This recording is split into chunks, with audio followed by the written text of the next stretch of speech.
বৃন্দাবনে যখন তুমি বাঁশরি বাজাও, বাঁশির সুরে পাগল নিয়ে আমারে বানাও।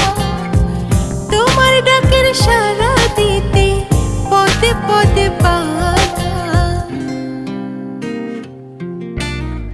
তুমি বন্ধু কৃষ্ণ হলে আমি হব রাধা। তোমার আমার প্রেম প্রীতি একই সুতায় বাঁধা।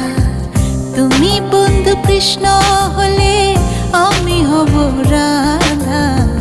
তোমার আমার প্রেম প্রীতি একই সুতায় বাঁধা।